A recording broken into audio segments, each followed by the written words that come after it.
से चार्ज पे लगाने पे बैटरी बैकअप रख लगा दी थी। आज लाइव हो चुके हैं हम लोग लाइव हो चुके हैं। ठीक। मैं प्रोमो चला रहा हूँ जी।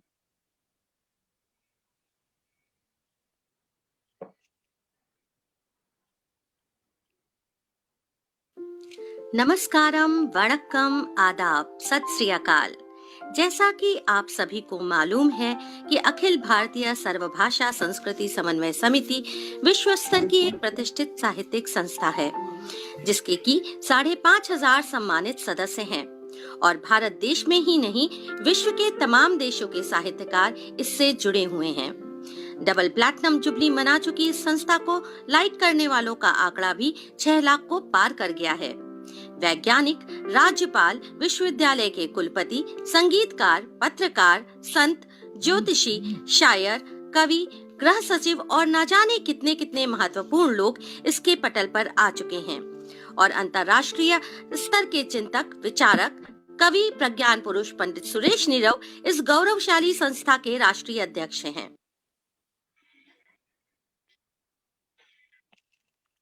नमस्कार, मैं मनीषा कंठालिया आज इस गौरवशाली पटल पर आप सभी के बीच उपस्थित होकर बहुत ही खुशी का अनुभव कर रही हूँ, बहुत ही गर्व का अनुभव कर रही हूँ कि ये जो पटल जिसे प्रज्ञान पुरुष श्री सुरेश नीरव चलाते हैं, उस पर मैं आज अपना एक कार्यक्रम लेकर आई हूँ। आप सबको बता दूं कि वैसे तो कई अलग अलग अंतर्राष्ट्रीय संस्थाओं के साथ काम किया, लेकिन अपनी एक स्वतंत्र पहचान बनाने की या एक स्वतंत्र पहचान बनाए रखने की एक ललक जब कभी अंदर होती है, तो बस उसी एक सोच ने इस कार्यक्रम को जन्म दिया था। और ये कार्यक्रम मैंने शुरू किया था इंस्टाग्राम पर।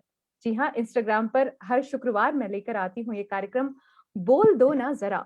और बोल दो ना जरा के पीछे का मकसद सिर्फ इतना है कि कई बातें ऐसी होती हैं, कई जिंदगी में कई ख्यालात ऐसे होते हैं जिनका दुनिया के सामने आना बहुत जरूरी है, लेकिन उनके बारे में बातें की बहुत कम जाती हैं। तो ऐसे में मुझे ऐसा लगा कि उन बातों को बोल देना चाहिए, उन बातों को कह देना चाहिए और उन बातों से दुनिया में, समाज में अगर किसी एक का भी भला हो जाए तो शायद इस दुनिया में एक सकारात्मक परिवर्तन हम ला सकेंगे।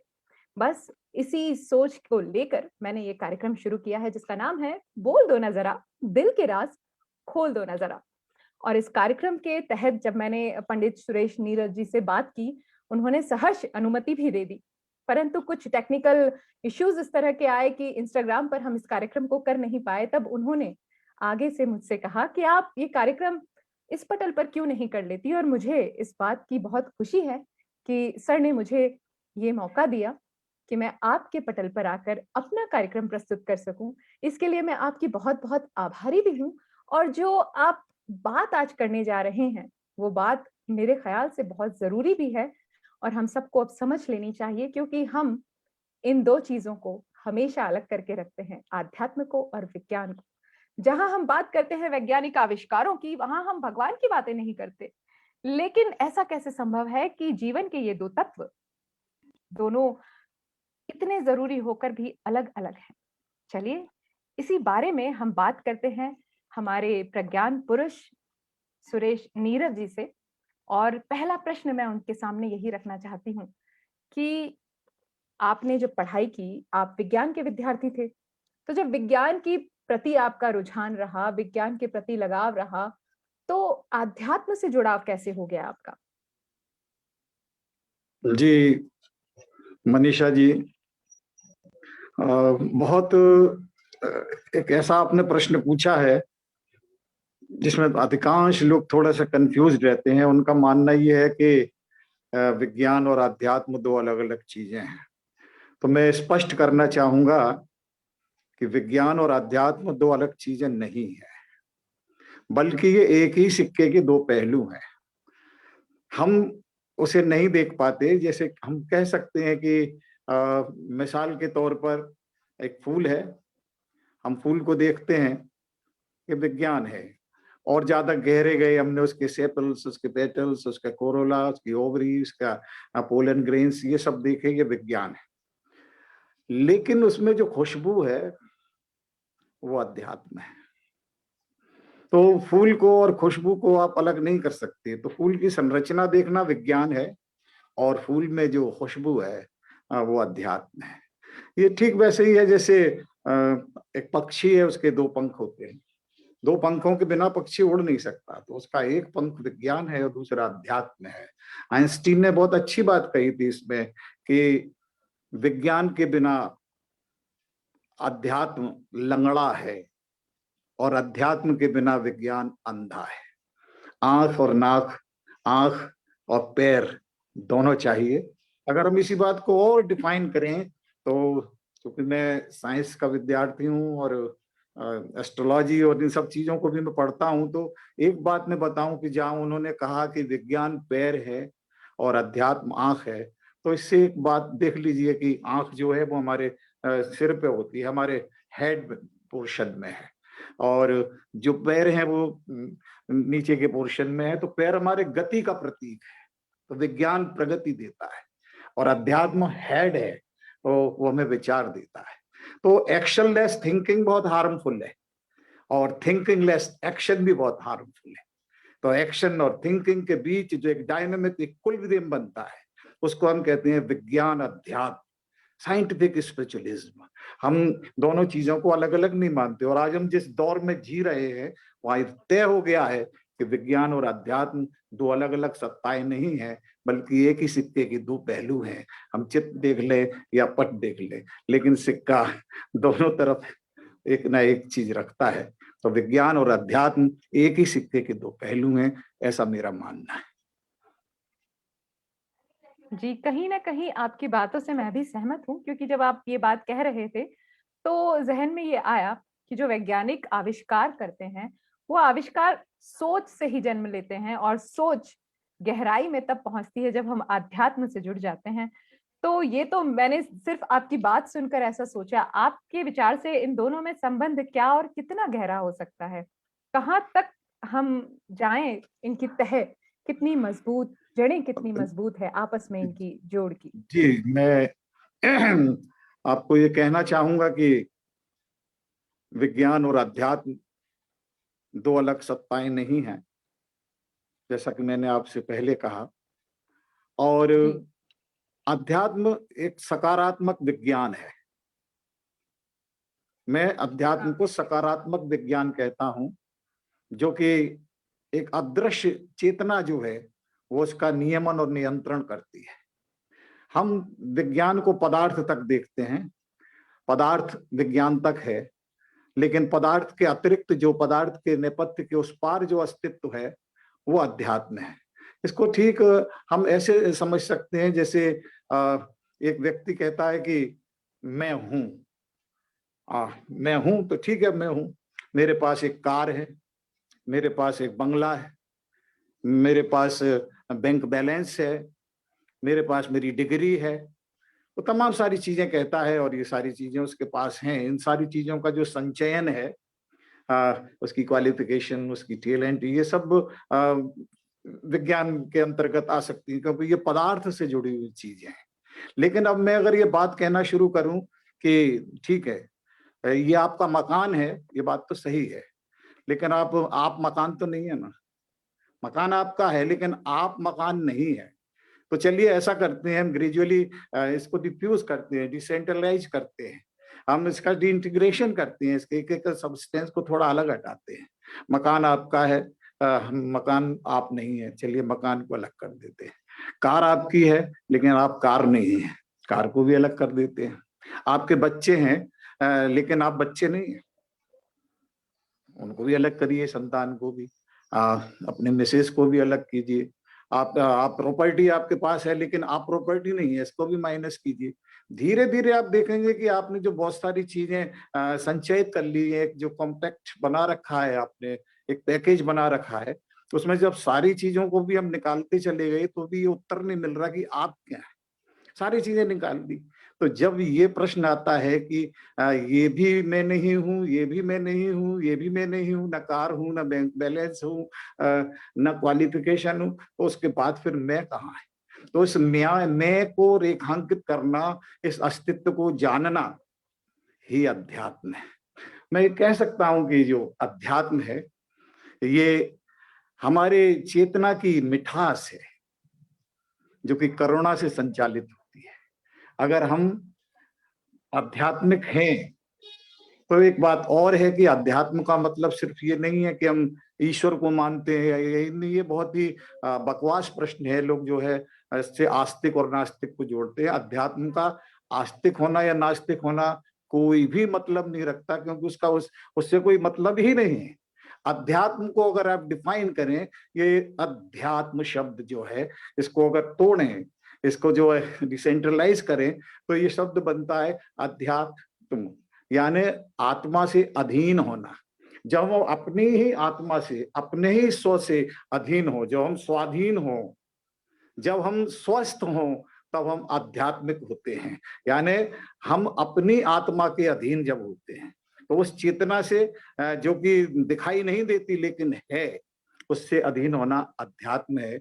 और अध्यात्म और विज्ञान में थोड़ा सा अगर हम ये कहें, और जैसी की धारणा है भी कि जो बाहर की तरफ की चीजें हैं वो विज्ञान से हैं, क्योंकि जब हम विज्ञान की बात करते हैं तो हमें बाहर से जुड़ना पड़ता है। जितनी भी सारी चीजें हमने प्राप्त की हैं वो हमारे बाहर से जुड़ी हुई हैं, लेकिन भीतर से नहीं जुड़ी हुई। तो प्रश्न ये आता है कि अगर कोई चीज बाहर है तो कोई चीज भीतर भी है, क्योंकि बाहर तभी होगा जब कोई चीज भीतर होगी। बाहर और भीतर एक दूसरे के सापेक्ष है। ठीक वैसे ही जैसे अंधेरा और उजाला, तो हम जब कहते हैं बाहर तो इसका मतलब है कुछ भीतर भी है। तो बाहर और भीतर ये दोनों चीजें है ना, एक्सट्रोवर्ट और इंट्रोवर्ट। तो बाहर होना और भीतर होना, इन दोनों के बीच में जो एक बिंदु है, जो एक डायनामिक इक्विलिब्रियम पॉइंट है, वो पॉइंट जो है वो अध्यात्म है, जो हमें बाहर से भी जोड़ता है और भीतर से भी जोड़ता है। अगर बहुत बारीकी से देखें तो आप ये देखिए, मैं बताना चाहूंगा कि हम कहते हैं कि हम हैं और स्वाधीन है, हम एक कॉन्शियसनेस रखते हैं अपने भीतर। लेकिन अगर कोई आदमी आता है, आपकी प्रशंसा करता है, तो आपके जो हार्मोन्स हैं वो एक अलग ढंग से रिएक्ट करने लगते हैं। आपको अगर वो गाली देता है या आपकी आलोचना करता है, तो आपके जो हार्मोन्स हैं वो दूसरे ढंग से रिएक्ट करने लगते हैं। तो मतलब ये है कि आप तो एक चाबी का खिलौना है, अब चाबी तो उसके पास है। उसने प्रशंसा कर दी तो आपके जो है ऑक्सीटोसिन जो हार्मोन है वो एक्टिव हो गया। उसने आपकी निंदा कर दी तो आपका सेरोटोनिन हार्मोन एक्टिव हो गया। तो यानी आप तो एक चाबी का खिलौना है जिसकी चाबी उसके पास है जो कि बाहर है। तो बाहर का व्यक्ति आपके भीतर आकर हस्तक्षेप कर दे और आप उससे संचालित हो जाएं, तो ऐसा न हो। ये जो चेतना आपको कहती है कि वो गाली दे रहा है, उसका काम है, हम क्यों रिएक्ट हो जाएं? या वो प्रशंसा कर रहा है तो हम क्यों रिएक्ट हो जाएं? हम इन दोनों चीजों से अलग रहकर एक वीतरागी, उसमें जैसे कमल का फूल है, वो पानी में रहकर भी उसकी जो पेटल्स हैं वो भीगती नहीं है, उसके ऊपर बूंदें आती हैं पानी की, तो वो बूंद बन के रहती हैं, एब्जॉर्ब नहीं होती, तो वो पानी में रहकर भी पानी में नहीं है। तो ये जो चेतना है कि न लिप्त हो संसार में, न निर्लिप्त हो संसार से। आपको निर्लिप्त भी नहीं होना है और लिप्त भी नहीं होना है, इन दोनों के बीच में संतुलन बनाकर रहना है। तो ये जो संतुलन की चेतना है, यही व्यक्ति को संत बनाती है। जहाँ संतुलन है वहां संत है। तो ये जो अध्यात्म है, ये हमको एक संत चेतना की ओर ले जाता है। और ये चेतना बाहर और भीतर के बीच का बिंदु है जहां ये दोनों चीजें घटित होती हैं। इसलिए अध्यात्म और विज्ञान दो अलग अलग चीजें नहीं है, एक दूसरे की पूरक हैं, एक दूसरे पर अन्योन्याश्रित हैं, इंटरडिपेंड। जी, और हमारे साथ बहुत सारे दर्शक जो जुड़े हुए हैं फेसबुक से, सभी आपकी बातों से पूरी तरह सहमत हैं और कई कमेंट में लिख भी रहे हैं। जैसे कमेंट मैंने पढ़ा डॉक्टर अर्चना गुप्ता का, सही कहा आदरणीय नीरव जी, नमन, बहुत बहुत बहुत ही अच्छी परिचर्चा, क्योंकि ये बात जो चल रही है बहुत ऐसे गहन चिंतन की तरफ लेकर जा रही है। और जो हमारी नई पीढ़ी है, कई बार हम आध्यात्म से थोड़ा दूर हैं। हम विज्ञान को तो अपना लेते हैं, विज्ञान के सारे उपकरण हमारे पास हैं, लेकिन आध्यात्म से कहीं ना कहीं थोड़े दूर होते जा रहे हैं। तो ऐसे में आपकी बातें बिल्कुल हमें आगे जोड़ती है। और मैं जितने लोग सुन रहे हैं उनसे एक अनुरोध करना चाहूँगी, अगर आपके पास आपके मन में कोई इस तरह का सवाल आ रहा है तो आप पूछ लीजिए, शायद आपको भी आपके सवालों के जवाब मिल जाएँ। और मधु मिश्रा जी, सुभाष सिंह जी, दिनेश दवे जी, सोनिया सोनम जी, ब्रह्मदेव शर्मा जी, निवेदिता कुमार जी, मैं कितने नाम लूँ, बहुत सारे लोग हमारे साथ अभी जुड़े हुए हैं। वीना विज जुड़ी हैं, अर्जुन पी केशव जुड़े हैं, सुनीता माहेश्वरी जी जुड़ी हैं और हमारे साथ सुनीता बंसल जी भी जुड़ी हैं, दिनेश दवे जी जुड़े हैं। इन सभी को नमस्कार है, प्रणाम है और स्वागत है हमारे इस कार्यक्रम में। कार्यक्रम का नाम है कि बोल दो ना जरा, और बोल दो ना जरा के जरिए आज जो हम बात कर रहे हैं वो हम बात कर रहे हैं कि विज्ञान को आध्यात्म से अलग करके मत देखिए। ये दोनों एक दूसरे के साथ सामंजस्य स्थापित करने के लिए बने हैं।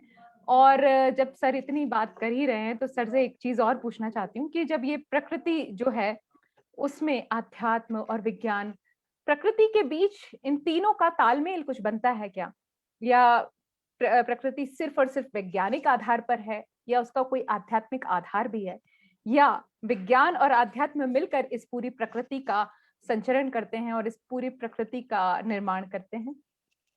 जी, मैं इसका उत्तर अवश्य दूंगा। इस बीच में मैं भी देख रहा हूँ 2-4 लोग जी। मेरे पास नाम आए हैं, जैसे प्रकाश नागौरी जी हैं उदयपुर अरे से, वो वाह, हमारे साथ जुड़े हैं। उदयपुर से हैं। उनको नमस्कार प्रकाश जी, मैं भी उदयपुर की ही बेटी हूँ, आपको नमन करती हूँ।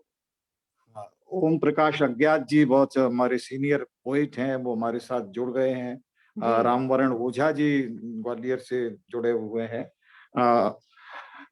सुभाष सिंह जी हैं। डॉक्टर प्रेमलता नीलम जो है दमोह से, वो हमारे इस कार्यक्रम को सुन रही हैं। डॉक्टर दमयंती शर्मा सुन रही हैं, बहुत अच्छी सिंगर। नूपुर रंजन जी हमको सुन रही हैं, और पुरुषोत्तम नारायण सिंह जी जो कि हमारी समीक्षा करते हैं, वे हमारे साथ जुड़े हुए हैं। तो मैं इनके नमस्कार करते हुए, अब आपका जो प्रश्न था कि प्रकृति और विज्ञान इनके बीच में कोई संबंध है, या इस तरह की शायद आपने बात पूछी है। जी हाँ, बिल्कुल तो यही पूछा है मैंने। तो मैं आपको बताऊं कि प्रकृति और विज्ञान, पहले ही मैं कह चुका हूं कि दो अलग चीजें हैं नहीं। क्योंकि प्रकृति और विज्ञान, तो ये मान के चलिए कि प्रकृति एक भाव है और विज्ञान उसका स्वभाव है। विज्ञान स्थिति है और प्रकृति परिस्थिति है। तो स्थिति और परिस्थिति दोनों एक दूसरे के पूरक हैं, भाव और स्वभाव एक दूसरे के पूरक हैं, ये इनसे अलग नहीं हो सकते। और ये मान के चलिए कि हमारा जो विज्ञान है और जो प्रकृति है, इन दोनों के बीच में एक अघोषित समझौता है कि दोनों मिलकर काम करते हैं। मिसाल के तौर पर आप ये देखिए कि जैसे ही पूर्णिमा आती है, समुद्र में ज्वार भाटे आने लगते हैं।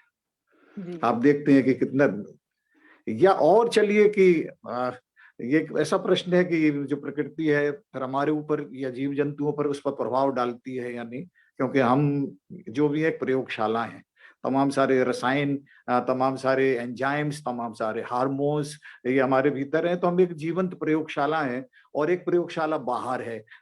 इन दोनों के बीच में एक समन्वय है, क्योंकि हमारे वेद भी कहते हैं यद ब्रह्मांडे तत् पिंडे, हम जो है ब्रह्मांड के एक अंश हैं। ये अध्यात्म भी ये कहता है। तो जब मैं कहता हूं कि समुद्र को कौन बताता है कि आज पूर्णिमा है, उसके पास कोई कैलेंडर तो नहीं होता, लेकिन उसमें जो है बहुत ऊंचे ऊंचे ज्वार आने लगते हैं। जो समुद्र में रहने वाली मछलियां हैं, उनको कैसे मालूम पड़ता है कि आज पूर्णिमा है? वो अपने जो अंडे देती हैं वो पूर्णिमासी के दिन देती है। तो कौन उन्हें संचालित करता है? ये सूरजमुखी का फूल है, उसको ये कौन कहता है कि जहां सूरज हो तुम अपने डायरेक्शन उधर की ओर ले लेना? या जो छुई मुई का पौधा है, वो आपके स्पर्श के प्रति इतना संवेदनशील है कि आप उसे छुएंगे तो वो लजा कर सिकुड़ जाती है, लजवंती हो जाती है। तो ये सारी चीजें उसे कौन बता रहा है? तो प्रकृति का और प्रभाव का, दोनों का कहीं ना कहीं संबंध है। और तो और जैसे ल्यूना कहते हैं चंद्रमा को, ल्यूना, वो जो जितने भी ये विश्व का रिकॉर्ड है कि जिस दिन पूर्णिमा होती है, जो इस दिन चांद पूरा होता है, तो समुद्र में जैसे बहुत बड़े बड़े ज्वार आते हैं, वैसे ही जो मेंटली डिस्टर्ब लोग हैं उनको जो है उस दिन पागलपन के दौरे ज्यादा पड़ते हैं। ये बताता है कि चंद्रमा हमारी कल्पना शक्ति को, हमारा जो ब्रेन है उसका जो सेरेब्रल हेमिस्फीयर है वो उसको संचालित करता है, उस पर उसका असर होता है। तो चंद्रमा का प्रभाव आपके बॉडी पर, आपके हार्मोन्स पर, आपकी थिंकिंग पर, आपकी एक्टिविटी पर पड़ता है। तो प्रकृति और आपके जो भीतर का विज्ञान है, दोनों में एक समन्वय है। जी, दोनों में ऐसा समन्वय मानना है। अभी यहाँ एक प्रश्न मेरे मन में उठता है कि हम जो हैं रचनात्मक कार्यों से जुड़े हैं। आप विज्ञान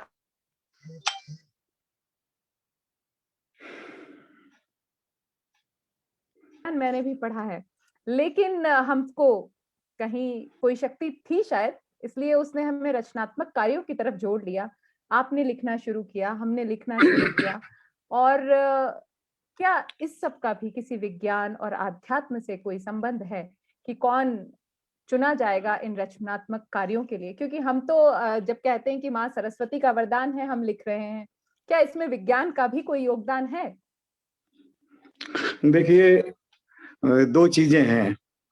आपका जो प्रश्न है ये विज्ञान से भी जुड़ा हुआ है और अध्यात्म से भी जुड़ा हुआ है। कृष्ण भगवान जब कहते हैं कि जो हो रहा है वो हो रहा, होने दो, जो हो रहा है अच्छा हो रहा है, जो होगा वो अच्छा होगा, यानी वो एक बात कह रहे हैं कि जो कुछ भी हैपनिंग्स हैं, जो ग्रेट हैपनिंग्स हैं, जो डिवाइन हैपनिंग्स हैं, उसमें आपका कोई हाथ नहीं है, वो सब अपने आप होती हैं। मिसाल के तौर पर आपका जन्म हो जाना, इसमें आपका क्या योगदान है? आपका कोई योगदान नहीं है, किसी और का योगदान। आप बच्चे थे, बच्चे से बड़े हो गए, इसमें आपका क्या योगदान है? और फिर बड़े से आप किशोर हुए, इसमें आपका क्या योगदान है? और इसके बाद कल आप बूढ़े हो जाएंगे। तो ये सारी चीजें अपने आप हो रही है ना। इसमें आपको भ्रम है कि आप जवान हो रहे हैं, आप अपने आप जवान थोड़ी हो रहे हैं। या आपकी एक सांस भीतर जा रही है और फिर वो सांस दूसरी बाहर निकल रही है, उन दोनों के बीच में जो एक दोस्ती है, एक जो सहेलीपन है, जो सांख्य भाव है, दोस्ती है, इसको ही उन्होंने सांख्य दर्शन कहा है कि सारी चीजें एक न्यूमेरिकली एक दूसरे से जुड़ी हुई है। यही सांख्य दर्शन है, यही कपिल ने दर्शन दिया। अब जब ये बात है कि हम सारी चीजें जो हमारी हैपनिंग्स अपने आप हो रही हैं, जिसमें हमारा कोई लेना देना नहीं है, तो फिर इसका मतलब क्या हुआ कि हम कोई काम ना करें? वो तो सब अपने आप ही हो रही है, अपने आप होने दीजिए। तो ऐसा नहीं है। वो कहते हैं कि जो अपने आप हो रही हैं वो तो सांख्य दर्शन है, लेकिन इनके साथ चूंकि आप जीवंत इकाई हैं, आप पदार्थ नहीं है, आप जो है सचेतन ऊर्जा हैं, तो आपको उस इकाई से जुड़ना है जो ये सारी चीजें संचालित करती है। तो ये कहलाता है योग। तो सांख्य और योग, और जो हमारी साइंस है वो तो जोड़ाव की तो बात करती है, वह चीजें जोड़ती है। उसने आज आपको जोड़ा, मैं आपसे बात कर रहा हूँ, आप अफ्रीका में बैठी है, मैं यहाँ बैठा हूँ, तो साइंस नहीं तो हमको जोड़ा।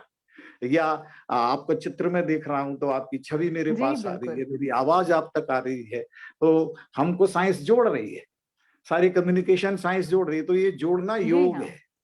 तो जब हम बाहर जोड़ते हैं और एक ऐसी सत्ता से जो कि हमें संचालित कर रही है, जिसमें हमारा कोई लेना देना नहीं है, तो इन दोनों के बीच में जो सांख्य भाव जो है, सांख्य का जो दर्शन है और जो योग है, तो सांख्य का दर्शन जो है वो अध्यात्म है और जो योग है वो विज्ञान है। इन दोनों के समन्वय के बिना आदमी का व्यक्तित्व अधूरा है और वो हो ही नहीं सकता। इसलिए मैं मानता हूं कि विज्ञान और अध्यात्म एक दूसरे के पूरक हैं, ये अलग नहीं है। जी, और जैसे कि हमारा जो अध्यात्म है, अध्यात्म हमें ये सिखाता है कि हमारा जो शरीर है वो नश्वर है, लेकिन शरीर के अंदर एक आत्मा है जो अमर है, अजर है, जिसका सिर्फ और सिर्फ रूप परिवर्तित होता है, जो सिर्फ शरीर बदल लेती है और हमेशा के लिए स्थायी रूप से इस ब्रह्मांड में रहती है। क्या आत्मा के ऐसे अस्तित्व को ये विज्ञान भी मानता है? जी देखिए, मेरा तो मानना ही है विज्ञान निश्चित रूप से मानता है, क्योंकि मैंने फिर आपसे कहा कि विज्ञान और अध्यात्म दो अलग चीज नहीं है। जब हम आत्मा की बात करते हैं तो हम बार बार कहते हैं कि एक अदृश्य ऐसी सचेतन ऊर्जा है जो हमें दिखती नहीं है, लेकिन हमारे सारी गतिविधियों को संचालित करती है। तो ये एक ऊर्जा है, आत्मा एक ऊर्जा है। विज्ञान भी कहता है, जो डाल्टन का सिद्धांत है कि ऊर्जा कभी नष्ट नहीं होती, ऊर्जा के अविनाशता का सिद्धांत, ऊर्जा ट्रांसफर हो सकती है, वो हीट से लाइट में चली जाए, लाइट से साउंड में चली जाए, साउंड से मैग्नेटिज्म में चली जाए, लेकिन ऊर्जा का रूपांतरण तो होगा, मॉडिफिकेशन तो होगा, लेकिन ऊर्जा नष्ट नहीं हो सकती। और फिर वो दोबारा हम रूपांतरित कर सकते हैं, उसे ध्वनि को हम प्रकाश में ला सकते हैं, प्रकाश को फिर हम मैग्नेटिज्म में ला सकते हैं, उसको हीट में ला सकते हैं। तो ऊर्जा का रूपांतरण हो रहा है, ऊर्जा नष्ट नहीं हो रही।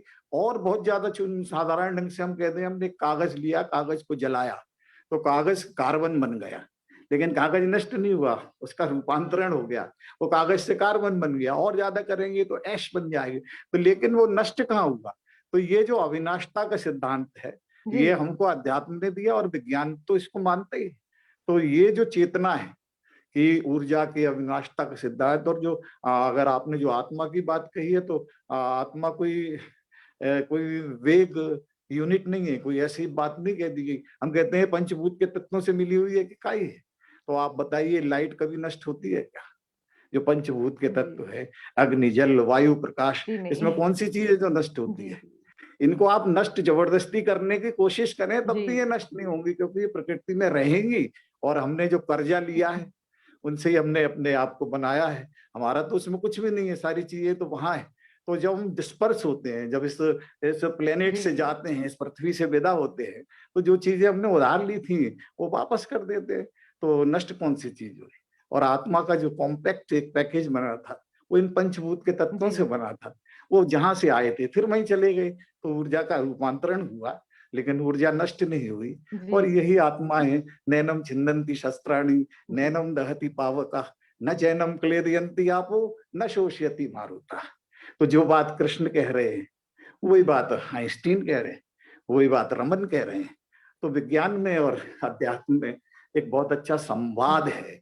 लेकिन जब संवादहीनता हो जाती है तो परिवार में भी गलतफहमियां हो जाती हैं। तो ये तो इतनी बड़ी व्यापक चीजें हैं, हमारी नासमझी के कारण हम इन दोनों चीजों को अलग समझते हैं, लेकिन ये अलग है नहीं। चलिए अगला प्रश्न पूछिए। और बहुत सारे लोग बहुत सारे लोग हमारे साथ जो जुड़े हुए हैं, उनमें से सुभाष सिंह जी का सवाल है, और मैं चाहूंगी अगर आप इसका जवाब दें तो शायद उन्हें भी खुशी होगी और हमें भी खुशी होगी कि विज्ञान तो तर्क प्रधान है और आध्यात्म जो है वो भावना प्रधान है। जब दोनों की भावनाएं इतर हैं तो वो एक दूसरे के पूरक कैसे हुए? ये सुभाष सिंह जी पूछ रहे हैं, हमारे जो दर्शक हैं हमारे क्षमा साथ जुड़े करें, हैं। प्रश्न सुन नहीं पाया, बीच में फोन आ गया था, डिस्टर्ब हो गया। जी पूछें। जी बिल्कुल। सवाल उनका ये है कि विज्ञान तर्क प्रधान है, उसमें तर्कों के आधार पर निर्णय लिए जाते हैं, और आध्यात्म तो भावनाओं से जुड़ा है, वो तो भाव प्रधान है। ऐसे में दोनों एक दूसरे के पूरक कैसे हैं? ये बहुत अच्छा प्रश्न है ये, और मैं इसको इस तरह कहना चाहूंगा कि तर्क जो होता है बहुत छोटी सी बात है। तर्क किसी चीज को सिद्ध करने के लिए होता है, और सिद्ध किया जाता है झूठ को सिद्ध करने के लिए तर्क दिए जाते हैं। सत्य को सिद्ध करने के लिए कोई तर्क होता नहीं है, क्योंकि सत्य तो स्वतः सिद्ध है, उसके लिए तर्क की क्या जरूरत है। अगर आप देख रही हैं कि सूरज है तो इस पर क्या तर्क किया जाएगा, या आज दिन है तो इस पर क्या तर्क किया जाएगा, या रात हो गई तो इस पर क्या तर्क किया जाएगा। तर्क होता है जहां अस्पष्टता होती है, वहां हम तर्क करते हैं। तो तर्क का जो विज्ञान है, तर्क तक रुक जाते हैं, लेकिन तर्क की यात्रा जब आगे चलती है तो एक शब्द और है, इसे कहते हैं वितर्क, कहते हैं तर्क वितर्क। तो तर्क से जब यात्रा करते हुए तर्क जब थक जाता है, तर्क जब आउटडेटेड हो जाता है, जैसे रॉकेट का एक सेगमेंट जो जब तक रॉकेट ऊपर नहीं जाता और तो वो ग्रेविटेशनल फोर्स से संचालित होता है, उसका जब वो सेगमेंट टूट जाता है तब वो अंतरिक्ष में जाता है। तो जो पहला सेगमेंट है उसको आप तर्क समझिए। उस तर्क से का टूटना बहुत जरूरी है अंतरिक्ष की छलांग लेने के लिए। तो वो जो छलांग है वो वितर्क है। तो जहां तर्क है वो विज्ञान है, और जो वितर्क है वो अध्यात्म है। तो तर्क और वितर्क के बीच ही हमारी चेतना घड़ी के पेंडुलम की तरह यात्रा करती है, कभी लेफ्ट कभी राइट। तो तर्क भी होता है, वितर्क भी होता है। खाली तर्क ही होगा तो सिर्फ कुतर्क रह जाएगा, क्योंकि तर्क अगर निष्कर्ष की छलांग नहीं ले सकता तो उस तर्क को हम अपाहिज और अंधा और नपुंसक समझेंगे। लेकिन तर्क अगर वितर्क की यात्रा करता है, ठीक वैसे ही जैसे वाणी मौन की यात्रा जब करती है तो ज्यादा सद्य स्नात हो जाती है, ज्यादा फ्रेश हो जाती है। जब वो मौन के स्विमिंग पूल में वाणी स्नान करती है तो तरोताजा होकर निकलती है। तो ठीक वैसे ही जब तर्क वितर्क के पास पहुंच जाता है तो ताजा हो जाता है। इसे तर्क से वितर्क की जो यात्रा है, तो जो अध्यात्म है वो तर्कातीत है, एबव देन आर्गुमेंट्स। लेकिन चला तो आर्गुमेंट, यात्रा सफर है और उसकी मंजिल है। अगर राहें नहीं होंगी तो आप मंजिल तक कैसे जाएंगे? अगर सड़क नहीं होगी तो आप घर तक कैसे आएंगे?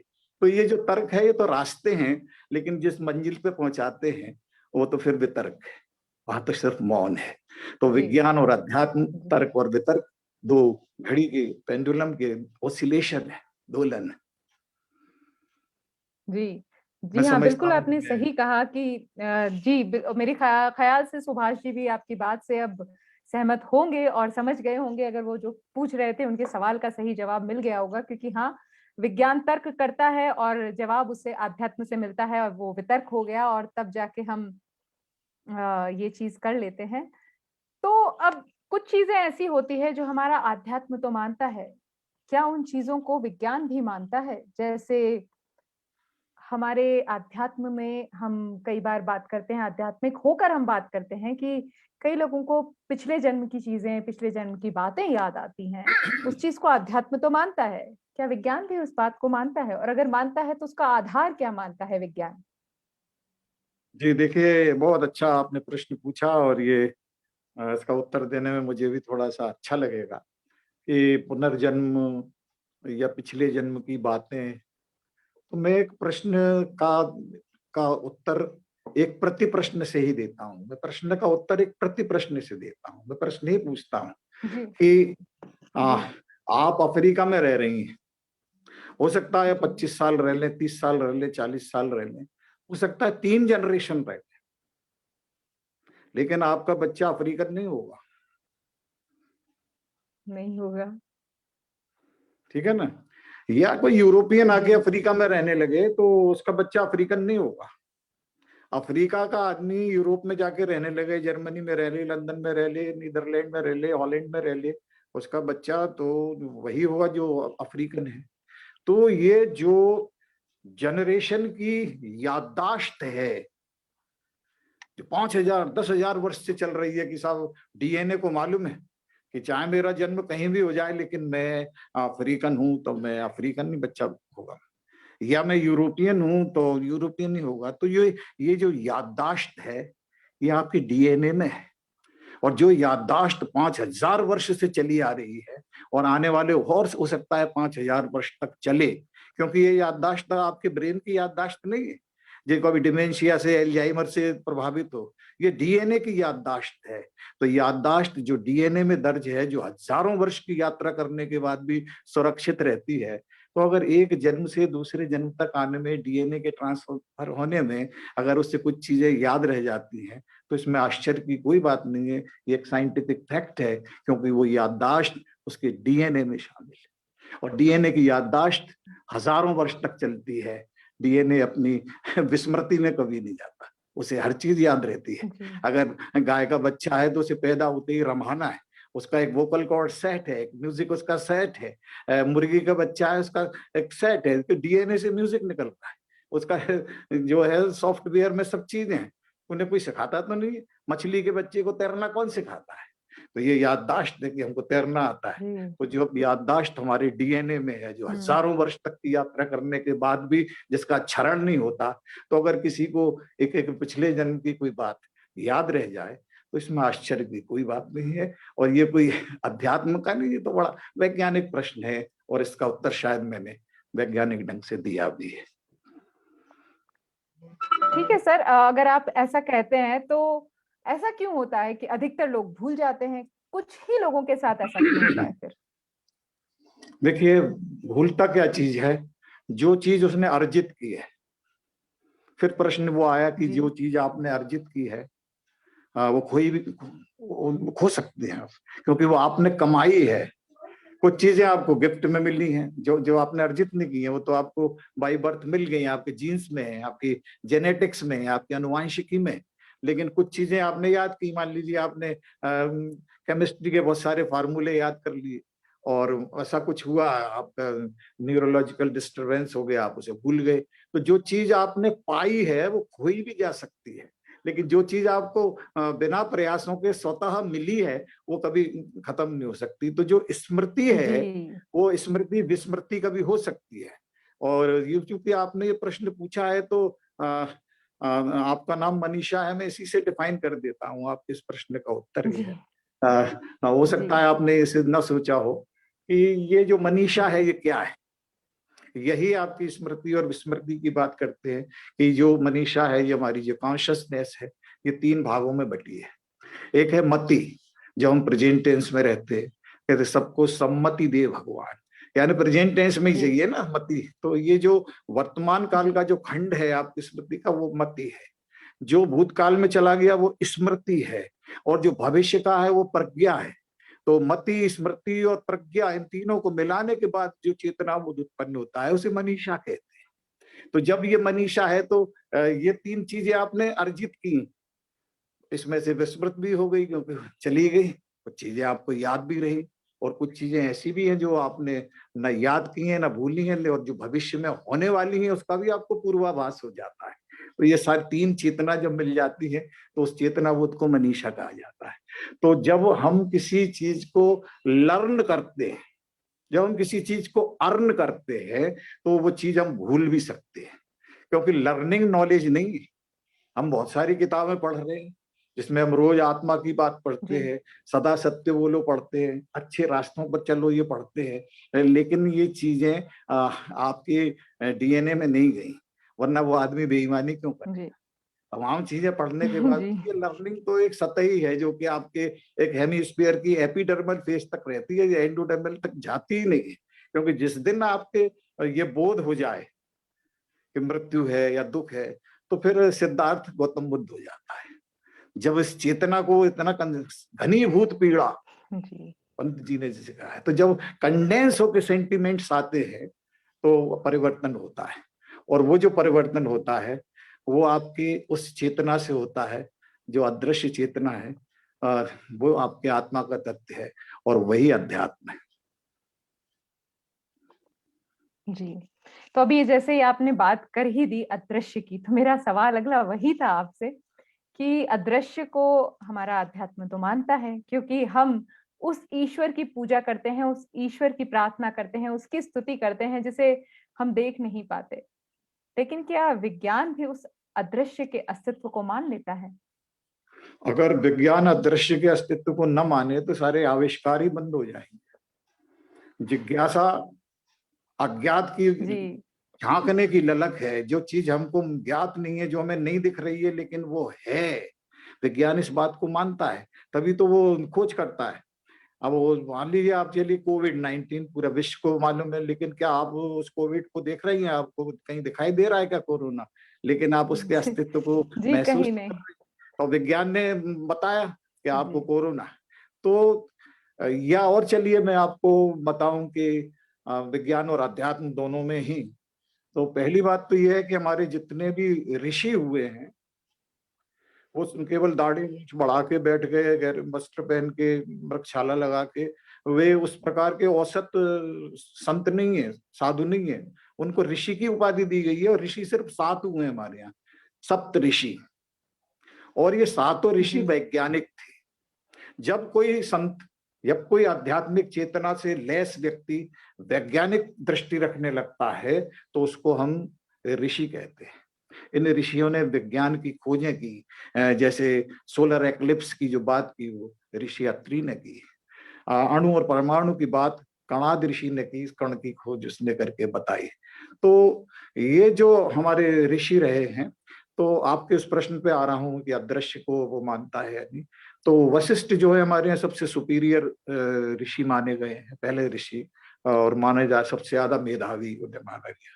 तो उनके शिष्य ने एक बार ये कहा कि मैं ईश्वर को देखना चाहता हूँ जो कि अदृश्य है। तो उन्होंने कहा चलिए ठीक है, तो आपको दिखाते हैं। तो अमावस की घनी अंधेरी रात में उन्होंने अपने शिष्य से कहा कि अरण्य जो यज्ञ में लकड़ी यूज की जाती है, क्या अरण्य लेके आओ कुछ। तो वो कुछ अरण्य लेके आया, उसके बाद उन्होंने कहा आंख बंद करो और उसके बाद देखो, तो उसने देखा कि एक छवि है जो नृत्य कर रही है और उसको लगा ये नटराज है। तो उन्होंने कहा तुम्हें प्रभु दिखे? तो उन्होंने कहा हाँ मुझे दर्शन हो गए।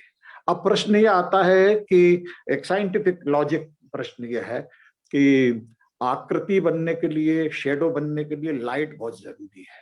किसी भी ऑब्जेक्ट का जहां लाइट ऑब्स्ट्रकल्ड होती है, जहां डिस्टर्ब होती है, उस जगह परछाई बनती है। अगर लाइट नहीं होगी तो परछाई बनेगी नहीं। तो अंधेरे में उसे वो आकृति कैसे दिखाई दी जिसे उन्होंने अमावस की उसमें दिखाई दिया, तो आकृति कैसे बनी? तो ये प्रश्न का उत्तर ये है कि प्रकाश में जब किसी चीज की शेडो बनती है तो वो मैटर की बनती है, पदार्थ की बनती है। लेकिन एक और है जिसे कहते हैं एंटी मैटर। सुन रही है ना आप मेरी बात?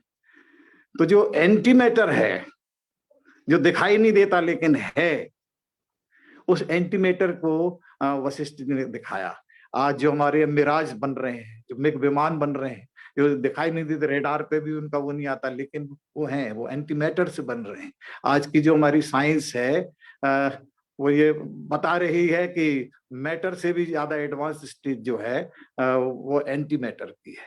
तो मैटर से एंटी मैटर, एंटी मैटर अदृश्य है, विज्ञान उसे मानता है। शायद मैं अपनी बात कह पाया हूँ। हेलो हेलो, मुझे लग रहा है शायद उनका ऑडियो का डिस्कनेक्ट हो रखा है। 1 मिनट में।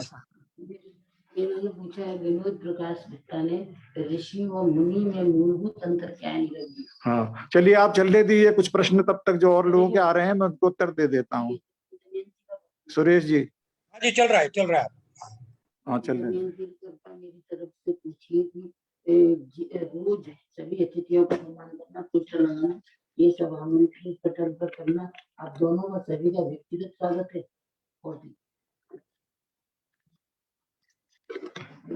हेलो, चालू रखिए, चालू है आप। मैं बोलूँ ना? हाँ बोलिए। अच्छा ठीक है। मुझे लग रहा है कि उन्होंने मनीषा जी ने प्रश्न पूछा था कि अदृश्य की शक्ति होती है, नहीं वो खुद ही अदृश्य हो गई हैं थोड़ी देर के लिए, जुड़ जाएंगी हमारे साथ। हो सकता है उनका नेट का प्रॉब्लम दे रहा हो। हाँ कोई बात नहीं है, तब तक बहुत अच्छा प्रश्न चल रहे हैं हमारे। एक प्रश्न ने पूछा है कि हाँ नाम क्या है? विनोद प्रकाश गुप्ता जी ने एक प्रश्न पूछा है कि ऋषि और मुनि में क्या अंतर है, मूलभूत अंतर क्या है। तो अच्छा प्रश्न है। और जैसा मैंने कहा कि ऋषि का मतलब है जो साइंटिस्ट हैं, जिन्होंने वैज्ञानिक चेतना से जो लैस हमारे संत हैं वो ऋषि हैं। मुनि का अर्थ यह है कि जो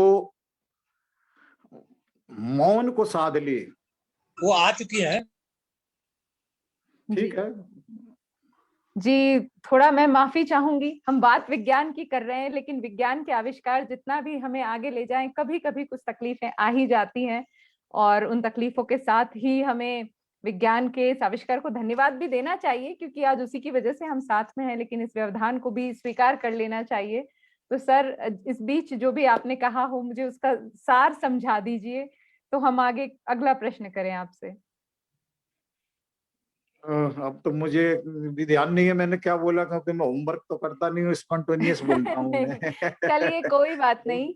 आपने जो पूछा था, आपने पूछा था कि अदृश्य को विज्ञान मानता है या नहीं मानता, तो मैं तो उसका उत्तर यही दे रहा हूँ कि थोड़ी देर को आप ही अदृश्य हो गई थी और ये विज्ञान के लेकिन आप हैं, आपके अस्तित्व को नकारा नहीं जा सकता। तो ये आपके प्रश्न का अपने आप में एक उत्तर हो गया। और मैंने जो बताया था उसकी पुनरावृत्ति इसलिए नहीं करूंगा क्योंकि बाकी लोग उसको सुन चुके हैं। बिल्कुल बिल्कुल। तो आप अगला प्रश्न पूछें। जी बिल्कुल। अगला प्रश्न मैं यही पूछूंगी कि हमारी जो भावनाएं होती हैं, भावनाओं को भी विज्ञान से जोड़ा जा सकता है क्या? जैसे कभी हमें गुस्सा आता है, कभी हम बहुत खुश हो जाते हैं, कभी हम निराश हो जाते हैं, कभी हम बहुत आशावादी होते हैं। तो ये जो हमारी भावनाओं का कभी ऊपर जाना, कभी खुश हो जाना, कभी उदास हो जाना, इनका भी विज्ञान से कोई संबंध है? जी बिल्कुल है। मैं पहले भी थोड़ा संकेत में बोल चुका हूँ और फिर बोलता हूँ कि आज देखिए कि वो शब्द हमारे मीडिया में या हमारी जनरेशन में वो चलता है कि आज मेरी उससे केमिस्ट्री सेट है, मेरी उसकी केमिस्ट्री बहुत अच्छी चल रही है, तो जी ये जी क्यों बोलते हैं फिर? इसका मतलब तो है कहीं ना कहीं कोई चीज भी निरर्थक तो होती नहीं है कि भाई मेरी उसकी केमिस्ट्री बहुत अच्छी चल रही है। तो ये जितनी भी हमारी भावनाएं हैं, जितने भी हमारे संवेग हैं, जितने भी इमोशंस हैं, जितने भी सेंटिमेंट्स हैं, ये हमारे हार्मोन्स से ही संचालित होते हैं। आप ये देखिए कि ये हार्मोन्स सारे हमारे व्यक्तित्व को, ये हार्मोन्स सारे हमारे मूड को संचालित करते हैं। जैसे मान लीजिए एक व्यक्ति है और उसके जहन की गलियों में इश्क टहलने लगा और वो प्रेमी हो गया, तो ये कौन सा हार्मोन्स है जो उसकी जहन की इश्क में, जहन की गलियों में इश्क की चहलकदमी कराता है? ये हार्मोन है ऑक्सीटोसिन हार्मोन। जैसे ऑक्सीटोसिन हार्मोन एक्टिव होता है, ये किशोरावस्था में ज्यादा होता है, तो हर व्यक्ति एक लवर बन जाता है, चाहे वो स्त्री हो या पुरुष हो, उसके भीतर ये संवेदनाएं आने लगती हैं कि love and to be loved is the greatest achievement of mankind. मैं किसी से प्यार करूं और कोई मुझे प्यार करे, यही सबसे बड़ी मनुष्यता की उपलब्धि है। तो ये हार्मोन ऑक्सीटोसिन है जो आपको इश्क की अनुभूति कराता है। ऐसे आपको दर्द है, एक्सीडेंट हो गया, आपको चोट लग गई, वो चोट आपकी इमोशनल भी हो सकती है कि घर में किसी प्रियजन की डेथ हो गई, या आपका एक्सीडेंट हो गया, बहुत ज्यादा पीड़ा है। लेकिन जैसे कृष्णमूर्ति जी का मुझे एक प्रसंग याद आता है कि उनका ऑपरेशन होना था, तो डॉक्टर ने कहा आपको एनेस्थीसिया लेना है, तो उन्होंने कहा मैं एनेस्थीसिया नहीं लूंगा क्योंकि मैं आध्यात्मिक व्यक्ति हूँ और कोई भी बाहरी चीज नहीं लेता। पीड़ा है तो मैं पीड़ा का आनंद लूंगा। क्योंकि अच्छा पीड़ा का आनंद कैसे लेंगे? बोले मैं साक्षी भाव से देखूंगा कि किसी और के साथ ऑपरेशन हो रहा है, उसको दर्द हो रहा है, लेकिन मैं उसे देखूंगा। तो ये जो दर्द को सहने का एक हार्मोन डेवलप होता है जिसे कहते हैं एंडोर्फिन्स हार्मोन, ये वेदना के को सहने की एक रेजिस्टेंस हमको देता है, जिसको आजकल इम्यूनिटी हमारी बढ़ गई है, हम रेजिस्टेंस पावर हमारी बढ़ गई है, प्रतिरोधक क्षमता हमारी बढ़ गई है। तो ये भाव हमको देने वाला जो हार्मोन है वो एंडोर्फिन्स हार्मोन है। तो फिर दूसरी बात हो गई, ऐसे कुछ लोग होते हैं बड़े डल, कुछ होते हैं बड़े एक्टिव स्मार्ट, जैसे मनीषा कंठालिया जी आती है, बोलती हैं, लगता है कि brimming with just, brimming with positive energy. तो ये जो चुस्ती, ये जो फुर्ती है, ये डोपामाइन हार्मोन के कारण। अगर ये डोपामाइन हार्मोन का लेवल कम हो जाए तो आप वो देवदास हो जाए, एकदम जो है निराश उदास, लेकिन आप एक्टिव हैं, आपको देख के लोगों को लगता है कि यहाँ एक सकारात्मक ऊर्जा का प्रचार हो रहा है। तो ये जो है कि डोपामाइन है। ऐसे ही कभी कभार होता है कि किसी चीज से आपको बड़ी खुशी होती है, बहुत खुशी होती है, तो ये जो सेरोटोनिन हार्मोन जो है वो डेवलप होता है, आप खूब खुश हो जाते हैं। कि जैसे आप कहीं गए पिकनिक में, कहीं प्रकृति को आपने देखा, आपको बड़ा आनंद आया, या कोई भी ऐसी प्रिय चीज जो आपके मन के अनुकूल है तो उसको आपने देखा, तो आपका जो सेरोटोनिन हार्मोन है वो एक्टिव हो जाता है। तो ये हार्मोन्स हैं। और मैं तो बार बार कहता हूं कि जब हम कम्युनल हार्मनी की बात करते हैं कि हिंदू मुस्लिम एक हो जाओ, ये हो जाओ, हार्मनी, तो अगर आप अपने हार्मोन्स के बीच हार्मनी नहीं बना पाए तो आप किसी और चीज के बीच में हार्मनी क्या बनाएंगे? तो हार्मोन्स की जो हार्मनी है, यही आपको एक इंटीग्रल पर्सनैलिटी बनाती है। आप एक कंप्लीट यूनिट होते हैं, वरना आप विखंडित होते हैं, आप सेगमेंटेड होते हैं, एक खंडित व्यक्तित्व है। समग्रता का व्यक्तित्व तभी आता है जब इन सारे हार्मोन्स में एक हार्मनी आप क्रिएट कर लें। तो मेरा तो मानना यही है कि केमिस्ट्री सबसे बड़ी चीज है।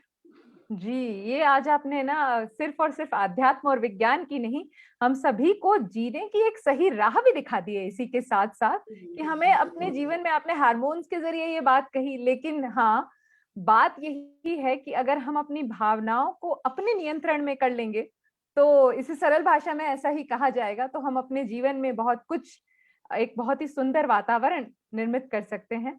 तो सरल भाषा में जिसे सुनना है उन्हें मैंने अपनी भाषा में बता दिया, बाकी सर ने तो अपनी भाषा में, विज्ञान की भाषा में भी बता दिया, अध्यात्म की भाषा में भी बता दिया।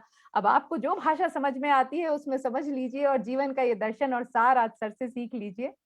और मैं अगला प्रश्न सर से ये करना चाहूंगी कि मैं अनुमति चाहूंगा, कुछ नाम मेरे पास बार बार आ बिल्कुल रहे हैं, मैं बिल्कुल उनके नाम ले देता हूँ। बिल्कुल सर। क्योंकि ये सारे लोग बहुत महत्वपूर्ण हैं और इतनी महत्वपूर्ण जी, चर्चा में भाग ले रहे हैं। तो जी, बिल्कुल। हमारे रुचि बहुगुणा उनियाल जी हैं, बहुत अच्छी कवित्री हैं, उत्तराखंड से वो हमारे बीच मौजूद हैं। डॉक्टर ममता वार्ष्णेय हमारे साथ जुड़ी हुई हैं, बहुत अरे अच्छी वाह! कवित्री। नमस्ते और ममता जी। एक साइंस की बहुत अच्छी कवित्री हिंदुस्तान में जिनका बहुत नाम है, डॉक्टर शुभ्रता मिश्रा, गोवा से, जो कि साइंस की जी, पोइट्री करती हैं, वो हमारे साथ जुड़ी हुई हैं। जी, उमेश चंद नमस्कार। गैरोला जी हमारे साथ जुड़े हुए हैं, बहुत अच्छे गीतकार गजलकार। प्रवीण सक्सेना जी हमारे साथ जुड़े हैं। डॉक्टर अर्चना गुप्ता हमारे साथ जुड़ी हुई हैं।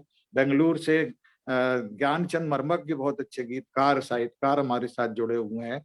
और छत्तीसगढ़ से बहुत बड़े प्रतिनिधि कवि गीतकार माणिक विश्वकर्मा जी हमारे साथ जुड़े हुए हैं। डॉक्टर वीना मित्तल हमारे गाजियाबाद की लीडिंग डॉक्टर हैं, वो हमारे साथ जुड़ी हुई हैं। गोवा से स्मिता दारशेतकर, बहुत अच्छी कवित्री, वो हमारे साथ जुड़ी हुई हैं। अंजू पी केशव हमारे साथ जुड़े हुए हैं। और सुरेश मेहरा जी हमारे साथ जुड़े हैं। रुड़की से पंकज त्यागी जी जुड़े हुए हैं। और हरियाणा से सूबे सिंह सुजान जी बहुत अच्छे कवि हमारे साथ जुड़े हैं। सुलेखा मिश्रा जी हमारे साथ जुड़ी हुई हैं लखनऊ से। मैनपुरी से धर्मेंद्र धर्म जी जुड़े हुए हैं। और जर्मनी कोलोन से डॉक्टर शिप्रा शिल्पी हमारे साथ जुड़ी हुई हैं। जी, हॉलैंड नमस्कार से शिल्पी। बहुत अच्छे गीतकार जिनको नीदरलैंड का मोहम्मद रफी कहा जाता है, टोनी वाह! सिंह हमारे साथ जुड़े हुए हैं। श्री पंकज स्वागत है गर्ग आपका। जुड़े हुए हैं। डॉक्टर कल्पना पांडे बहुत अच्छी कवित्री हमारे साथ जुड़ी हुई हैं। और सोशल मीडिया पर बहुत एक्टिव कवित्री इंदु निगम हमारे साथ जुड़ी हुई हैं। नागदा से कैलाश सोनी सार्थक गीतकार हमारे साथ जुड़े हैं। Educationist poetess principal doctor Pushpalata Bhatt हमारे साथ जुड़ी हुई हैं। पूनम प्रकाश जी हमारे साथ जुड़े हुए हैं। आलोक रंजन जी हमारे साथ जुड़े हुए हैं। और राजेंद्र निगम जी हमारे साथ जुड़े हुए हैं। डॉक्टर राजेंद्र मिलन जी हमारे साथ जुड़े हुए हैं। और छत्तीसगढ़ से बहुत अच्छे साहित्यकार छंद विशेषज्ञ डॉक्टर ब्रजेश सिंह जी जुड़े हुए हैं। और विजेंद्र मिश्रा जी हमारे साथ बहुत अच्छे कवि वो जुड़े हुए हैं। और वाराणसी से बीएचयू के प्रोफेसर डॉक्टर अशोक कुमार ज्योति जी हमारे साथ जुड़े हुए हैं। इन सारे लोगों का मैं स्वागत करता हूं कि वो हमारे शो क्या एक अंग बने और एक जो सत्संग चल रहा है, अगर ये लोग नहीं सुन रहे होते तो फिर मुझे भी बात करने में आनंद नहीं आता। ये जी, सकारात्मक ऊर्जा का प्रसारण हो रहा है वहां से। जी, जी, बिल्कुल, ये अगला प्रश्न। सकारात्मक ऊर्जा का प्रसार हो रहा है और जितने भी लोग हमारे साथ जुड़े हैं, मैं सभी को नमन करती हूँ, नमस्कार करती हूँ, क्योंकि ये जो बीच में इंटरनेट का व्यवधान हुआ, उसकी वजह से मैं लाइव पर किसी को देख नहीं पा रही हूँ कि कौन हमारे साथ अभी जुड़े हुए हैं। पर मैं सभी को, क्योंकि कुछ लोगों को जानती हूँ, अधिकतर को नहीं जानती, सभी को नमन करती हूँ, नमस्कार करती हूँ और बहुत-बहुत धन्यवाद ज्ञापित करती हूँ हमारे इस कार्यक्रम का हिस्सा बनने के लिए। और नीरव सर जो इतनी गहन-गहन बातें हम तक पहुँचा रहे हैं, उसके लिए नीरव सर का कितना धन्यवाद करूँ कम पड़ेगा। मैं अगला जो प्रश्न पूछना चाहती हूँ कि वो ये है कि जब हम विज्ञान की बात करते हैं और अध्यात्म की बात करते हैं, तो ये जो जीवन है, ये हमारा आपने जैसे कहा ये आपस में जुड़ा हुआ ही है, सब कुछ एक ही है, सार है। तो जब प्रकृति ने कुछ चीज़ बनाई, जीवन जो दिया है, तो उसने 2 हिस्सों में बाँट दिया है जीवन को। उसने मनुष्य बनाए हैं और जीव-जंतु बनाए हैं, तो उसने ना बोल सकने वाले या ना आवाज़ करने वाले, ना हिलने वाले प्राणी भी बनाए हैं। उन्हें हम प्रकृति के विज्ञानी भी कह सकते हैं, उन्हें हम पेड़-पौधे भी कह सकते हैं। तो क्या इन पेड़-पौधों का मानवीय संवेदनाओं से कोई संबंध है? या इसका कहीं विज्ञान या आध्यात्म से कोई संबंध है? दोनों से है। जी, पहले तो मैं आपको अध्यात्म से बता देता हूँ कि जी, एक जैन संत हुए मिलीरेपा, उनको सम्राट ने चाइना में बुलाया और कहा कि ये वीणा है, इसको बिना छुए आप बजाइए। आप तो बहुत बड़े आध्यात्मिक संत हैं और कुछ भी कर सकते हैं, जैन संत हैं, तो ये वीणा है, इसको बजाइए। और उस वीणा की खासियत ये थी कि वो उसे बजाना बहुत कठिन था, बड़े बड़े संगीतकार भी उसको नहीं बजा पाते थे। उसको असाध्य वीणा कहा गया, उसे कोई साध नहीं पाता था। उस जैन संत से कहा, मिरालिप्पा से कहा गया कि आप इसे बजाइए, तो उसने कहा कि साहब मैं संगीतकार तो नहीं हूँ, लेकिन चलिए मैं आपके इस प्रश्न के उत्तर में बात कर रहा हूँ। तो उसने कहा कि मैं सितार से बात करता हूँ, और सितार में जो जीवित इकाई है वो उसका तंबूरा है, जो लकड़ी से बना हुआ होता है, काठ से बना होता है, वो कभी तो जीवित था, उसकी जी। कोशिकाओं में कभी जीवन का संचार तो हो ही रहा था। तो उसने कहा कि मैं इससे वार्ता शुरू करता हूँ।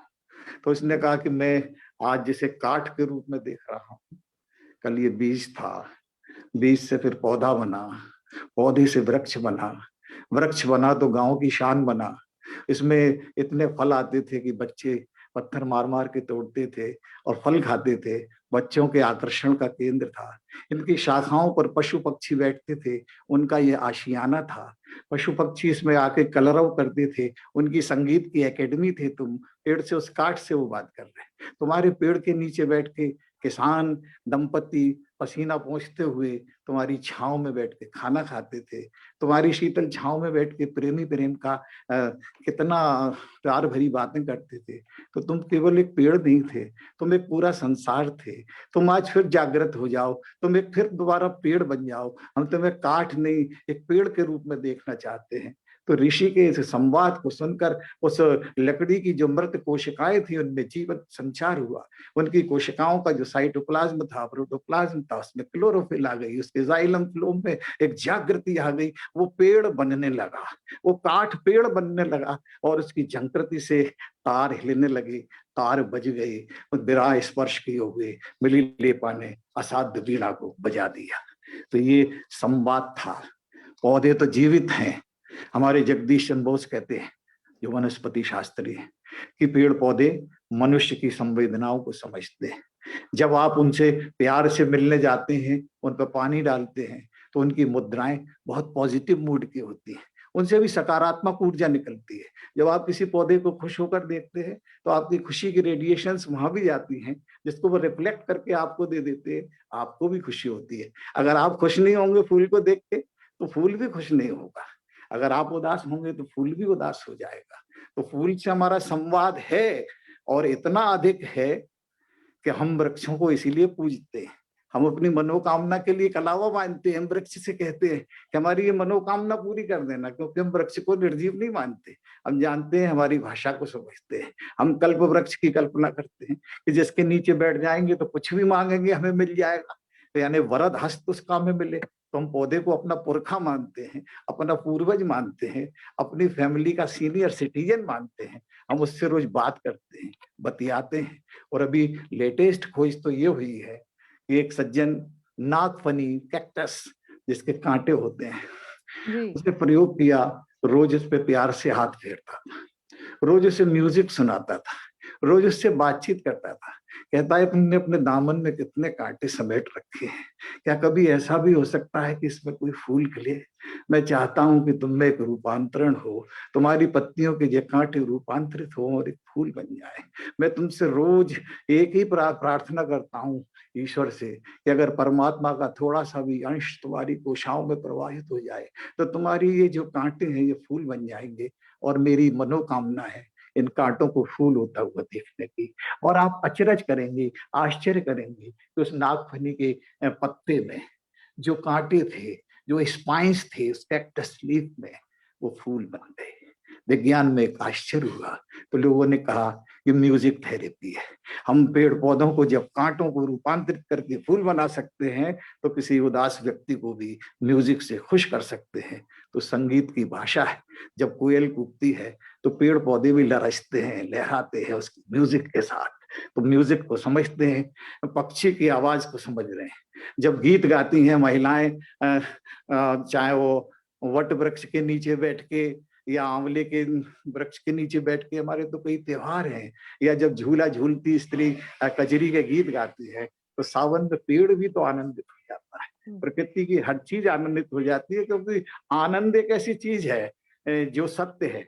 यही ईश्वर का तत्व है। आप आनंदित होंगे, प्रकृति का हर अंश आपके साथ आनंदित होगा, और ये आनंद ही सत्य है। और ये जो सत्य आनंद का जो संवाद है, यही प्रकृति का संवाद है। वो जीव जंतुओं से भी हो सकता है, और अगर आपकी चेतना बहुत ज्यादा गहरी है तो निर्जीव वस्तुओं से भी हो सकता है। हम प्यार निर्जीव वस्तुओं से भी कर सकते हैं, और हो सकता है उनमें भी जीवन जागृत कर दे। जैसे मिली लेपा ने सितार के काठ को वृक्ष बना दिया, स्पंदन कर दिया, तो ये तो हमारे ऊपर है। कहते हैं कि पहले पशु पक्षियों से भी लोग बात कर लेते थे। आखिर में कह देता हूं मैं एक बात, राबिया नाम की एक संत हुई है, बहुत बड़ी संत हुई है, और उनके साथ खासियत ये थी कि वो करुणा की प्रतिमूर्ति थी।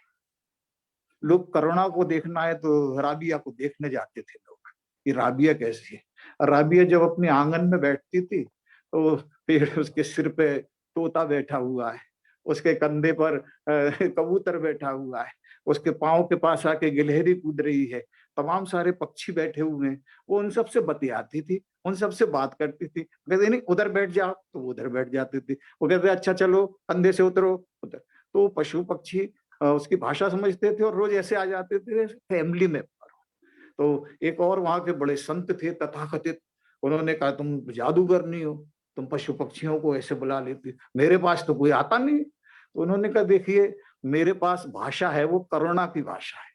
सारे जीव जंतु वनस्पति सब करुणा की भाषा समझते हैं। मैं इनके प्रति प्रेम रखती हूँ इसलिए मेरे पास आते हैं। तुम्हारे पास करुणा की भाषा नहीं है इसलिए तुम्हारे पास नहीं आते। तो अगर आप प्रकृति से संवाद करना चाहती हैं तो करुणा को जागृत कीजिए, आपकी करुणा संवाद करेगी। अगर आप नहीं कर पाती तो ये आपके करुणा का अभाव है। ये करुणा ही हमारे परमात्मा का दिया हुआ तत्व है।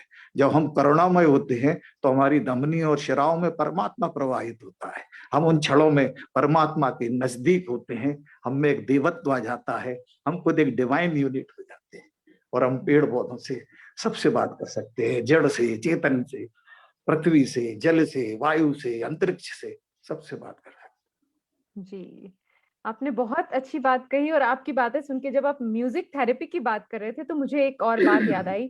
ये जो प्रोग्राम हम कर रहे हैं बोल दो ना जरा, इस प्रोग्राम पर एक बार एक आर्टिस्ट आई थी, सिंगर, तो उन्होंने मुझे एक ऐसी बात बताई कि हमारा जो डीएनए है वो डीएनए कुछ इस तरह से डिजाइन किया हुआ है कि उसके मॉलिक्यूल्स के बीच में ऐसा पैटर्न बनता है कि वहां एक रिदम है। हर बॉडी का अपना म्यूजिक है, हर डीएनए का अपना म्यूजिक है, यानी कि साइंस और म्यूजिक भी ऐसे जुड़े हैं। आपकी बात से मुझे बस वो बात याद आई और मैंने सोचा मैं कि इसमें क्यों एक ना बात इस और पर। जोड़ना चाहूंगा मनीषा जी। आपने जो डीएनए की म्यूजिक की बात की, तो जो अभी कोरोना के वायरस को जब डिसॉल्व करने की कोशिश की गई कि इसके जो थॉर्न्स हैं, जिसमें कांटे हैं, प्रोटीनस थॉर्न्स है, ये हमारी बॉडी से चिपक जाते हैं और फिर सक करते हैं, चूसते हैं और हमको बीमार करते हैं। लेकिन इसकी जब सारी प्रोटीन्स को और इसको डिसॉल्व किया गया तो उन्होंने ये देखा कि मतलब ये वैज्ञानिक सत्य बता रहा हूँ कि जब कोरोना के, मैंने तो एक आर्टिकल भी लिखा था, एक आध्यात्मिक जीव कोरोना, तो जब उसके प्रोटीन्स को डिसॉल्व किया गया तो उसको जो मॉलिक्यूल्स थे, जो आपकी बात के समर्थन में मैं बात कह रहा हूँ कि उसके जो प्रोटीन्स के मॉलिक्यूल्स थे, जो एटम्स थे, जो इलेक्ट्रॉन थे, जो प्रोटॉन थे, वे एक वाइब्रेशन के साथ आ रहे थे, उनमें लय थी, वो बाकायदा उछल कूद कर रहे थे और उनसे जो म्यूजिक निकल रहा था वो हमारे सूफी संगीत का म्यूजिक। तो कोरोना की प्रोटीन को डिसॉल्व करने के बाद सूफी संगीत निकला, तो सारे वैज्ञानिकों ने कहा कि जो उसको हम विनाश का वो इतना बड़ा समझ रहे हैं, उसके तो अंतरात्मा में सूफी संगीत चल रहा है। और शायद उसी कोरोना ने तो फिर हम सारे लोगों को आध्यात्मिक बना दिया कि हम अपने भीतर की यात्रा करने लगे लॉकडाउन करके। उसने पूरे विश्व को मौन रहकर एक उपदेश दे दिया, अपने भीतर से बात करो, एकला चलो रे, जो हमारे रविन्द्रनाथ टैगोर जी कहते थे, एकला चलो रे। तो एकांत में जीना सिखाया। जो न्यू नॉर्मल आदमी आज जो बना है, न्यू नॉर्मल जिसे कहते हैं, वो तो कोरोना ने पढ़ा दिया। तो आपकी बात बिल्कुल सही है कि हमारे अंदर भी अगर म्यूजिक नहीं होगा, म्यूजिक बाहर से थोड़ी आ रहा है। अगर म्यूजिक बाहर से आ रहा होता तो आपकी डेड बॉडी भी नाचती, म्यूजिक होता तो। लेकिन आज कैसे थे रखते, हमारे इलेक्ट्रॉन प्रोटॉन भी उनके साथ म्यूजिक की वाइब्रेशन के साथ चलते हैं। सांप भी जो है बीन के साथ वो करता है। तो म्यूजिक तो हमारे इलेक्ट्रॉन प्रोटॉन, हमारे डीएनए पर पूरा प्रभाव डालता है। और सर आपने इतनी अच्छी अच्छी बातें तो हम सबको बता दी।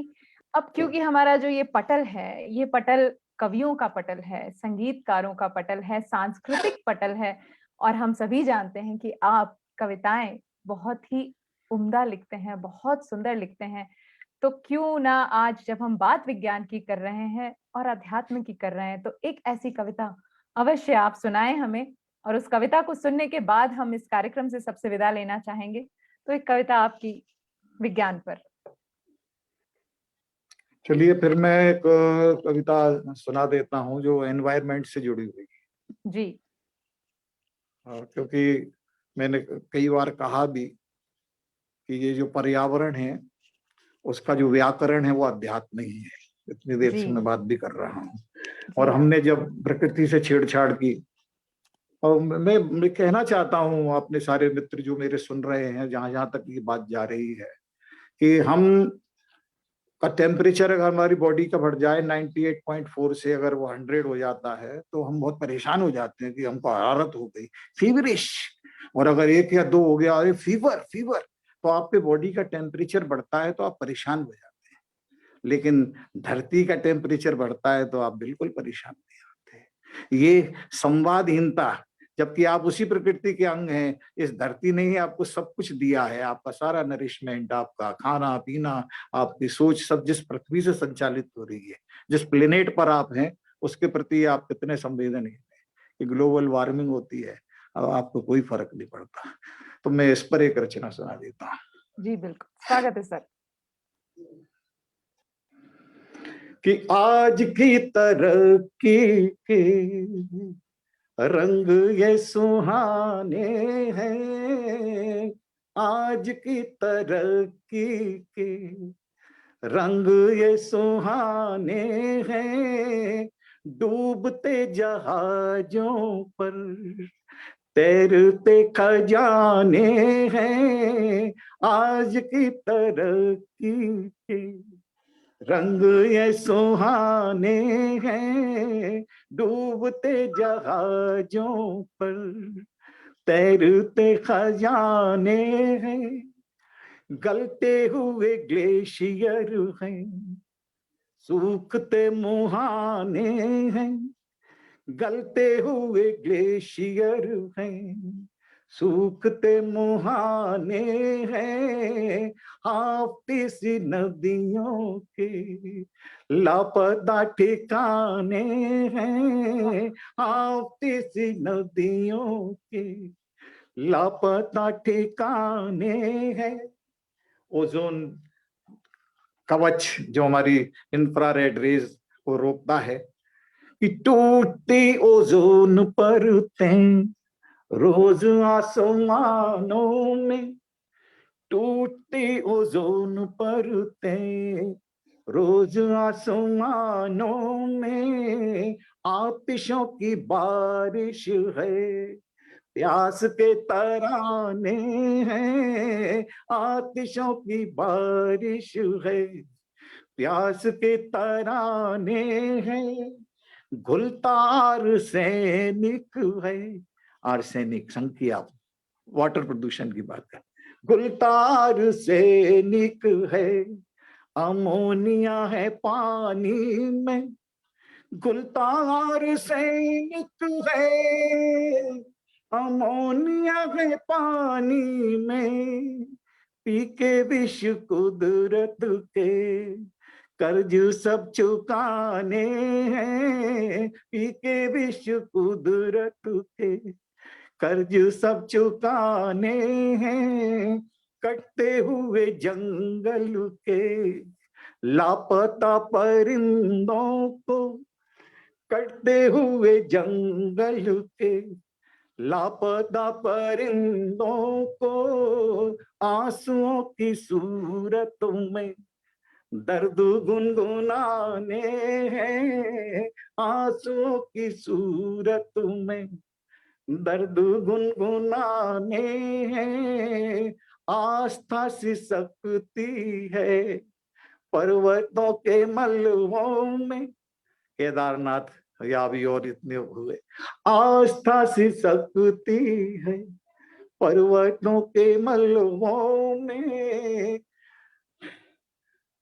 आज कुदरत को भी जल जल दिखाने हैं, आज की तरक्की के एटमी प्रदूषण के कातिलाना तेवर हैं एटमी प्रदूषण के, कातिलाना तेवर हैं पांव बूढ़ी पृथ्वी के, अब तो डगमगाने हैं पांव बूढ़ी पृथ्वी के, अब तो डगमगाने हैं आज की तरक्की के, रंग ये सुहाने हैं डूबते जहाजों पर, तैरते खजाने हैं आज की तरक्की के। सर, आपने गीत में इतना सुंदर ये गीत था, ऐसा लग रहा था जैसे मेरे सामने वो सारे दृश्य चल रहे हैं, कहाँ ग्लेशियर पिघल रहा है, कहाँ पानी में ये सारी चीजें घुल रही हैं, कहाँ ओजोन में जो छेद हो रहा है। आपने वो दृश्य मेरे आंखों के सामने ला दिया।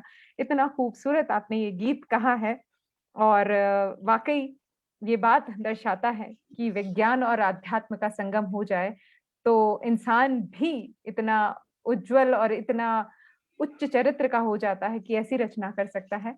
बहुत बहुत धन्यवाद सर आपका। आपसे ये बातें 3-4 करके लोग आपको नमस्कार कर रहे हैं मनीषा जी। जी गरिमा मिश्रा हैं, बहुत अच्छी कवित्री इंदौर से, वो आपको सुन रही हैं। अखिलेश जी प्रताप सिंह जी, और जो इंटरनेशनल शर्मा बंधु हैं गीतकार राजीव शर्मा जी आपको सुन रहे हैं, और जी कंचन पाठक आपको सुन रही हैं, बहुत अच्छी कवित्री। इनके नमस्कार को आप स्वीकार कीजिए बिल्कुल। और कार्यक्रम मैं को आप आगे सभी को बढ़ाइए। जी आप सभी को नमन करती हूँ, नमस्कार करती हूँ कि इस पटल के जरिए आपसे मुलाकात हुई और मेरे ख्याल से मेरे सवालों के साथ साथ आप लोगों के मन की जो दुविधा होगी वो भी सर ने जरूर दूर की है। इतनी अच्छी तरह से उन्होंने आध्यात्म और विज्ञान को आपस में जोड़ा है।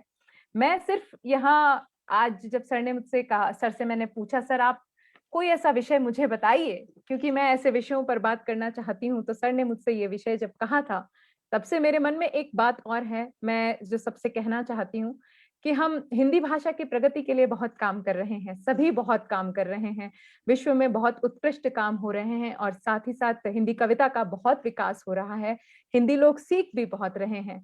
लेकिन जैसा कि सर ने बताया कि हमारे सप्तऋषि बहुत गहन विज्ञान हम सबके लिए धरोहर के रूप में छोड़ गए हैं।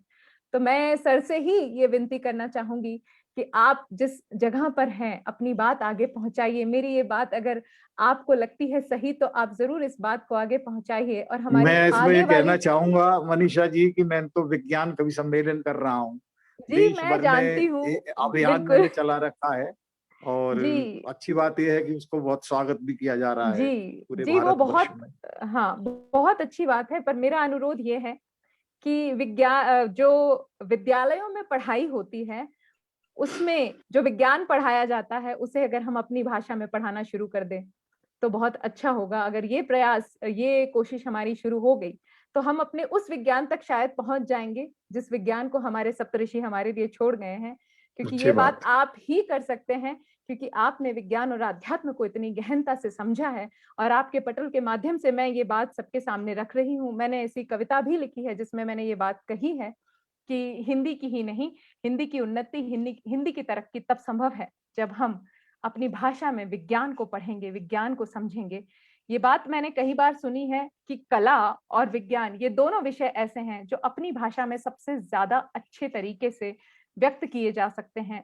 तो मेरी ये बात आप कहीं ना कहीं आगे पहुंचाइएगा जरूर, और कहीं ये अगर ये बात लागू हो गई तो हमारे जो बच्चे हैं वो भविष्य में और ज्यादा बेहतर वैज्ञानिक बन सकेंगे, ऐसी मेरी कामना है। और आप सबको मैं एक बार फिर से धन्यवाद देती हूँ। खास धन्यवाद पंडित सुरेश नीरव जी का, जिन्होंने इतनी उम्दा बातें हम सबके साथ शेयर की। और ये जो पटल है, इस पटल पर मुझे अपना कार्यक्रम प्रस्तुत करने की आपने मुझे अनुमति दी, इसके लिए मैं आभारी हूँ। और आप सभी की जिन्होंने अपनी उपस्थिति के साथ इस कार्यक्रम को इतना बेहतरीन बना दिया, आप सभी ने 4 चांद लगा दिए। जैसी मुझे आशा थी, उम्मीद थी, आपने उससे भी कहीं ज्यादा बढ़कर हमारे इस कार्यक्रम को अपना प्यार दिया, स्नेह दिया। उसके लिए मैं सभी की आभारी हूँ और इस पटल की आभारी हूँ, सुरेश नीरव सर की आभारी हूँ। बहुत बहुत धन्यवाद। और अब सबसे अनुरोध करूंगी, अगर आप इंस्टाग्राम पर हैं तो मुझे फॉलो कीजिएगा, वहां पर मैं हर हफ्ते किसी तरह की इस तरह की बात लेकर आती हूँ। आप में से कोई ऐसी कोई बात करना चाहता है तो आप सभी का वहां स्वागत है। और अगर आप चाहेंगे तो हम यहाँ इस पटल पर भी कभी, अगर सर अनुमति देंगे, तो आप किसी और विषय पर भी वार्ता हो सकती है। इस कार्यक्रम को समाप्त करने की आप सबसे इजाजत चाहती हूँ और फिर से कहती हुई चलती हूँ कि बोल दो ना जरा, दिल के राज खोल दो ना जरा। बहुत बहुत धन्यवाद। जय हिंद, जय भारत।